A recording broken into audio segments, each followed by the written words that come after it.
The Madman! Welcome to the new BOOMSDAY card review. A lot of cards this time around. There are 10, I actually think. That's a lot of cards for just one day. Starting with Christology. A lot of people questioning, what does Christology have to do with drawing 2 one-attack minions from your deck? And the answer is, I have no idea, but it's a very good card, I think. 2 mana, draw 2 cards is really good. It was so good that it almost created a whole new deck archetype with Zoo Mage, with Book of Specters, which drew 3, but on average maybe drew somewhere between 2 and 3. Some of the more specific 2 mana draw 2s didn't work out, such as Forge of Souls and Ice Fishing. Christology, though, is finally going to be that 2 mana card of draw 2, which does work out. Because there are a lot of good one-attack minions. There's Tar Creeper and there's Stonehill Defender. Ultimately, it might even just be a decision of do you run 1 Christology or 2 Christology, because just like Forge of Souls, the problem is you can run out of one-attack minions from your deck. And I'm thinking if you only run 4 one-attack minions with the 2 Tar Creepers and the 2 Stonehill Defenders, you'd probably only run 1 Christology. Though remember, there's this big mech theme and Paladin's one of the mechers. So, Meat Wagon? Question mark? It's possible. Next up, we've got a Hunter legendary, Boommaster Flark, 5/5, and Battlecry summon 4 0/2 Goblin Bombs, which is also a collectible card, so it's another card reveal. Is a 1 mana 0/2, Death Rattle, deal 2 damage to the opponent.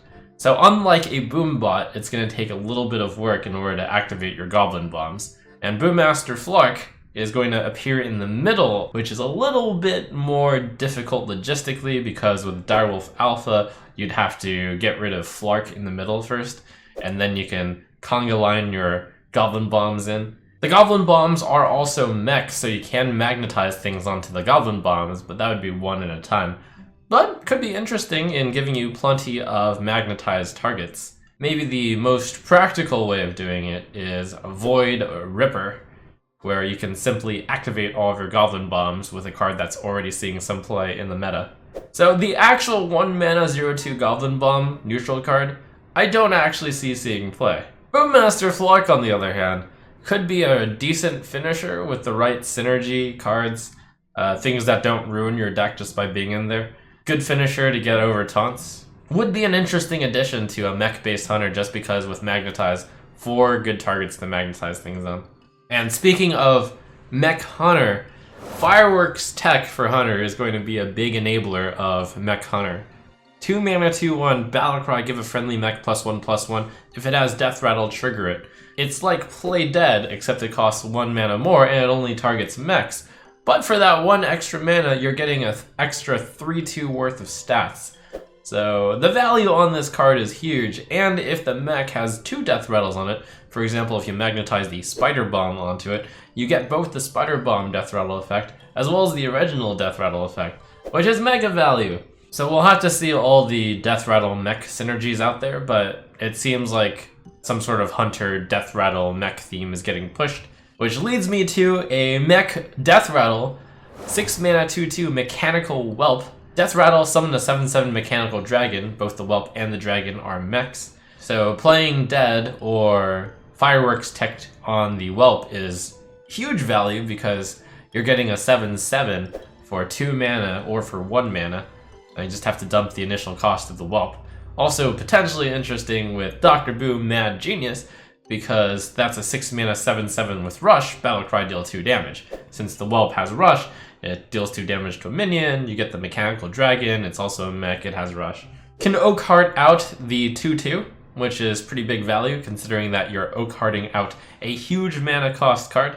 And the mana cost is kind of appropriate because total stats on this card are, if you add them up, 9/9, but maybe more accurate to say it's kind of like a 7/7, which is delayed. There's already a Recruit Death Rattle Hunter deck out there, so maybe. Warrior gets a really nice early game card, 1 mana 1/3, Eternium Rover, also a mech. When this minion takes damage, gain 2 armor. I believe it's finally time to retire Armorsmith.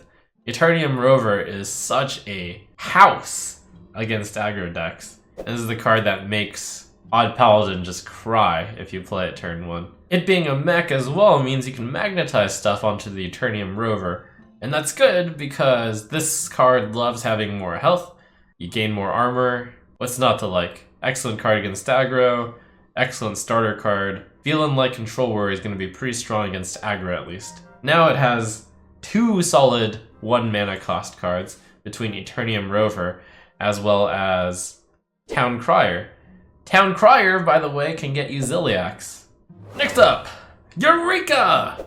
For Shaman, 6 mana, summon a copy of a random minion from your hand. So it's like Ancestor's Call, which was 4 mana, except 2 mana more. But what's not like Ancestor's Call is you keep that minion into your hand, you're summoning a copy, and also your opponent doesn't get a copy. So the first thing that comes into a lot of people's minds is your Eureka out Malygos, similar to how you used to Ancestors called out Malygos, and then you throw a bunch of burn into the opponent's face. But that's not nearly as consistent a combo as just playing Shudderwock then. Maybe it's meant for a value card, kinda similar to how Gather Your Party in Warrior is 6 mana and gets you a minion from your deck, recruits one.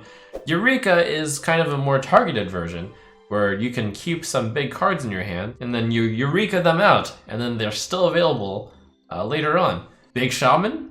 Could be interesting. Speaking of big stuff, the Boom Ship. 9 mana, summon 3 random minions from your hand to give them rush. One of the weaknesses of Recruit Warrior, Big Warrior, is sometimes you would draw your big cards, and then it would be a very long time before you could play all of them. Now, you just play the Boom Ship, and you get your potentially 27 mana worth of cards out for just 9 mana. And they have Rush. Wow, really impactful legendary spell.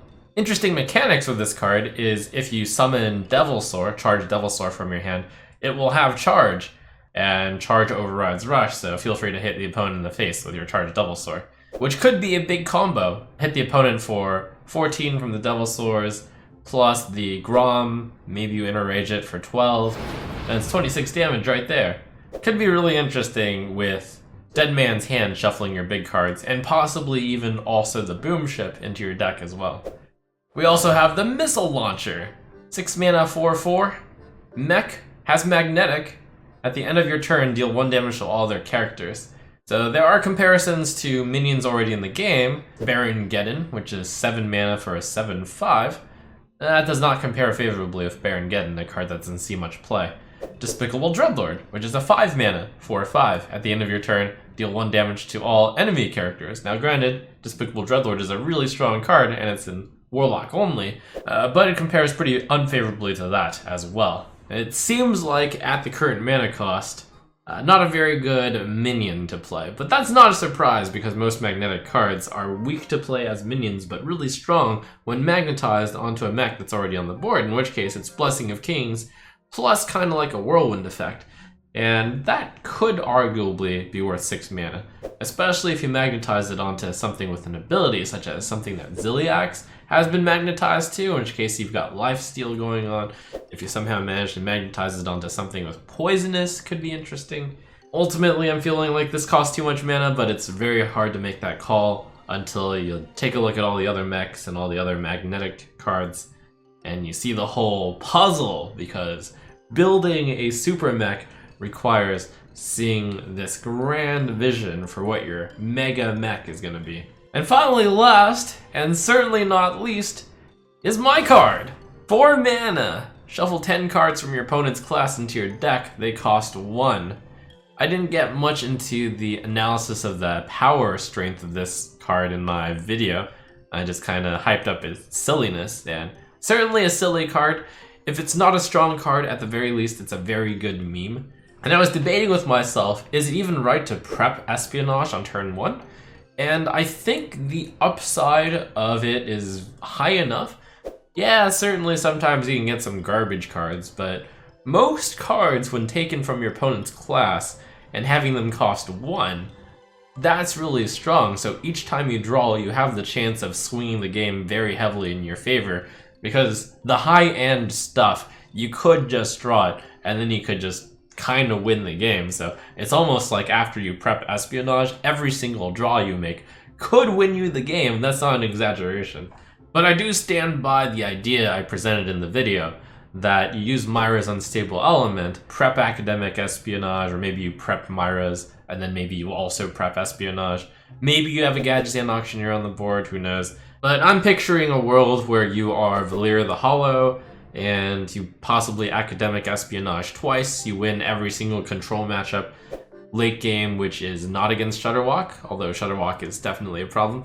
Test Grey main is in fact very interesting with Espionage. Espionaging minions turns out to be best then. I hadn't actually thought about Witchwood Piper, but that does work. You prep out the Espionage, or you play the Espionage, and then the Witchwood Piper will get you 1-cost minions in the deck, of which could be incredibly high-value minions. This card has gotten a lot of split reception as I'm taking the live feed of comments on my reveal. It's like, OMG, Trump got another imbalanced epic spell, or lol useless. Like, this is a very interesting card. It's splitting the audience once again of, is it good, is it bad? I have no idea. There's a $10 bounty from someone on Reddit where if you cast Ultimate Infestation on turn 2 as a rogue, you're gonna get $10, so it's worth it to do it against Druid at least on day 1. Will this card create a brand new rogue archetype where you try to empty your deck pretty fast? Or maybe you just put it into a control rogue deck? We'll see. It's gonna be really interesting. That's a lot of cool new cards. BOOMSDAY is shaping up to really be an explosive impact on the meta. The good and the bad times, we've been through them all. Never gonna give you up, never gonna let you down, never gonna run around. The Inspira, Wheezing Seal, Gyarados Slowbro, gotta catch 'em all, gotta catch 'em all.